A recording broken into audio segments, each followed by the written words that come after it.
Bago natin simulan ang part 3, nais ko munang magpasalamat ng taos-puso sa walang sawang suporta na ibinibigay ninyo sa ating YouTube channel. Sa mga nagustuhan ang ating video, huwag kalimutan mag-subscribe at i-click ang notification bell upang maging updated sa mga susunod pang video na ating gagawin. Nagdagdag si Bilo, sana makabalik ka ulit. By the way, masarap ang tea. Hindi nag-react si Kale at sinabi, basa ko lang kalahati ng libro, pero medyo interesante. Gusto ko kung paano kinilala ang mga kakayahan ng pangunahing karakter at kung paano siya lumago. Lumingon si Kale at nagdagdag, huwag papabasa ang libro sa iba para mabasa ko ito tuwing babalik ako. Medyo nagulat si Bilo sa hiling na ito, pero tinanggap niya ito ng may kabaitan. Oo, iingatan ko ito. Libro para sa iyo, nakita ni Cuff. Sinabi ni Bayo, bumalik ka agad, maghihintay ako, anumang sasabihin mo ay ayos lang. Hindi nagtagal, sa isang bar, isang kalalakihang nasa kalagitnaan ng edad ang may maputlang mukha at yumuko bilang bati. Oh my God! Hello, Master! Pumasok si Kale at naiisip niyang nagpapanak ang lalaki nang makita ang mga piraso ng baso sa sahig.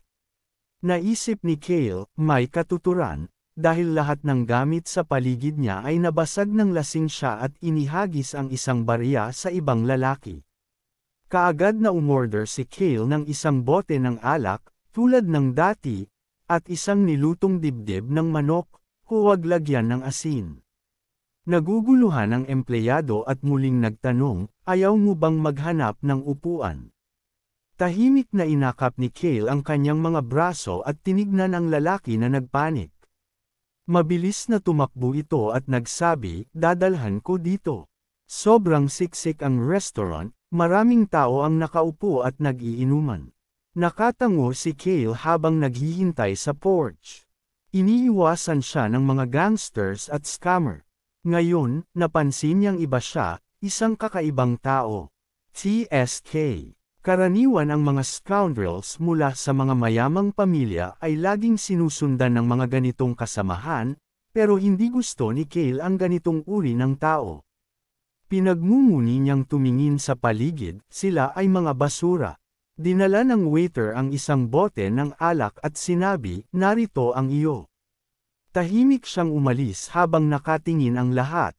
Ang bote ng alak na iniinom ni Kale ay tiyak ang pinakamahal sa tindahan.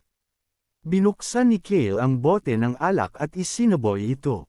Inubos niya ang bote ng alak at umiinom ng malalim, pagkatapos ay pinunasan ang bibig at huminga ng maluwag. Lumabas siya na hawak ang bote ng alak, at naramdaman niyang mainit. Mr. Dan, dahan-dahan siyang napapatumbling sa lupa. Iniisip ng tama na mga 100 hakbang mula sa city gate at sundan ang pader na ito.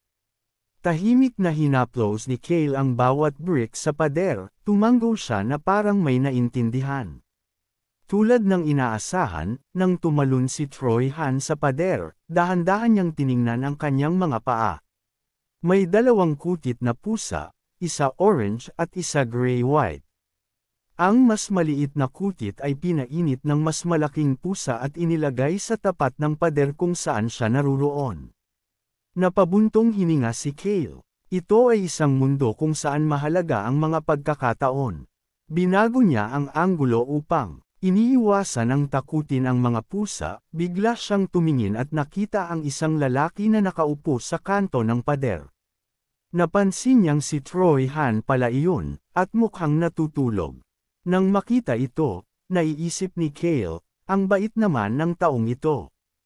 Biglang dahan daw ang binuksan ng ating bida ang kanyang mga mata at tumingin ng malalim.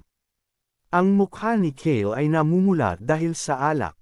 Medyo nag-aalala siya, ngunit mabuti na lang at uminom siya ng kaunting alak kaya may kaunting naiisip sa kanyang ulo. Dapat magsimula na, ako para magkaroon siya ng magandang impresyon sa akin. Tanong ni Kale ng mahinahon, mukhang gutom kayo, di ba? Binuksan niya ang kanyang bag ng pagkain sa sahig at mahinahong inilagay ito sa harap ng 2 pusa. sabay sabi ng, "Test sock, pasensya na, kainin niyo ito." Dahan-daang lumapit ang dalawang pusa sa pagkain. Nang makita ang kanilang itsura, naisip ni Kale, mas maliit pala sila kaysa sa akala ko. Maingat niyang ibinahagi ang bawat piraso ng pagkain, "Pwede ba tayong lahat kumain ng dibdib ng manok?" Biglang tumugon ang gray-white na pusa, inisniff ito at tinatamaan ang ilang lugar. Maingat na pinatpat ni Kale ang ulo nito, "Kainan mo na at gumaling ka agad, kawawa ka." Bigla niyang tinanong, "May pupuntahan ka ba?"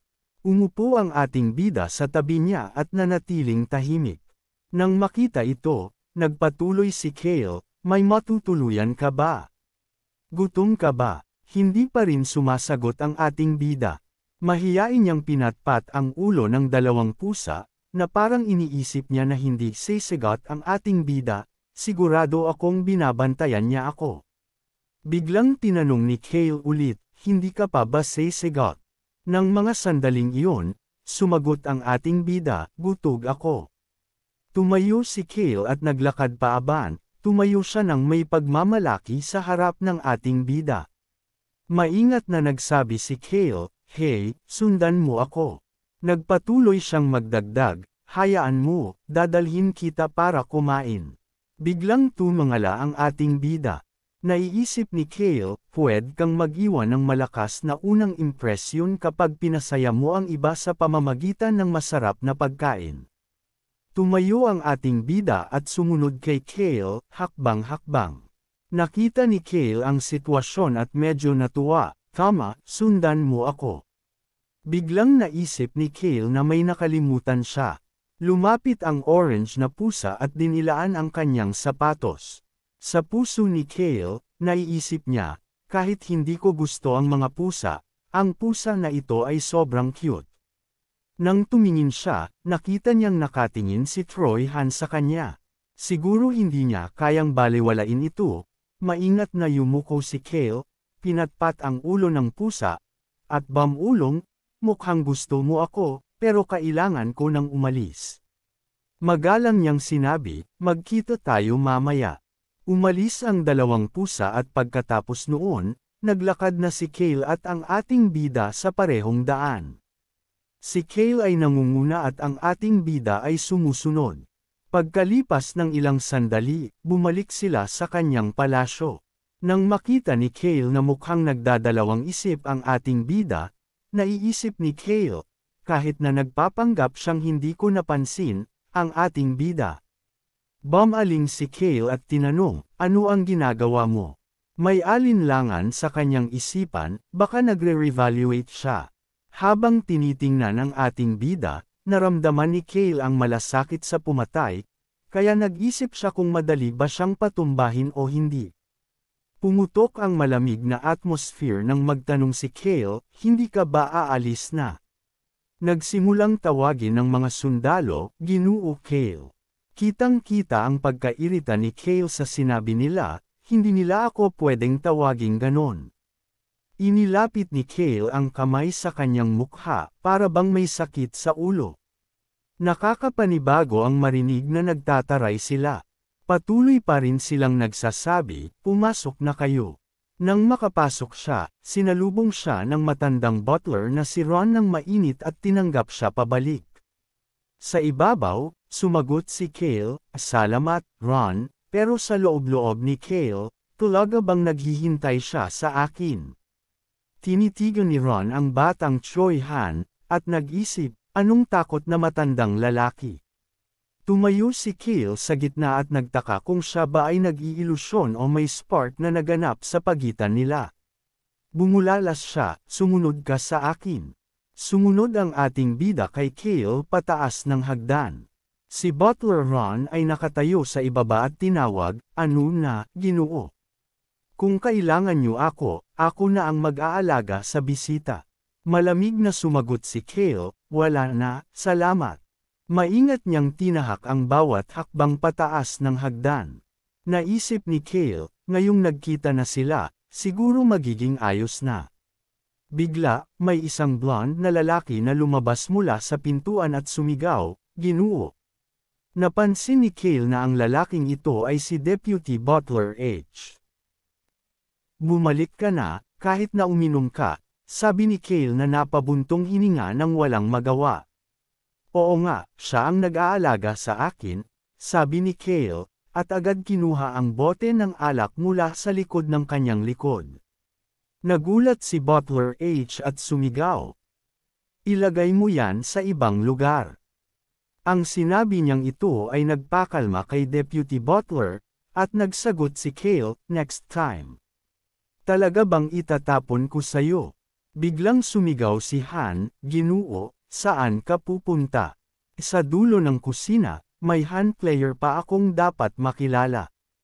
Ngumiti si Kale at sinabi, nandiyan lang siya, si Assassin Ron's son, si Barrow. Si Barrow ay abala sa paggiling ng kanyang kutsilyo sa kusina. Hindi nito pinansin ang hitsura ng dalawang tao, at patuloy sa kanyang trabaho. Isang nakakatakot na tao, nagluluto ka ng pagkain gamit ang mga kamay at mukha mong ganyan.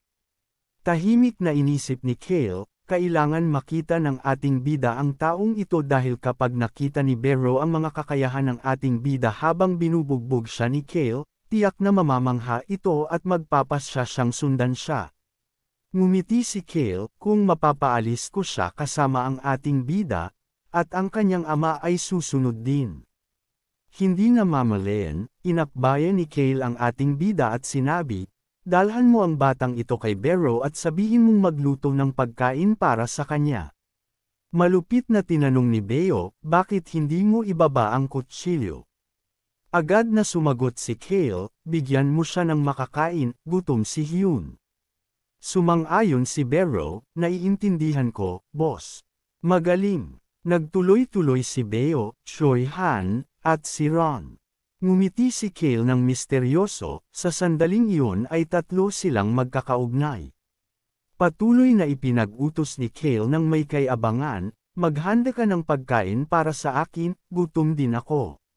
Dapat mataas ang kalidad ng pagkain. Habang nag-iisip si Barrocks, pinaalala ni Kale, masarap yung steak na ginawa mo kahapon.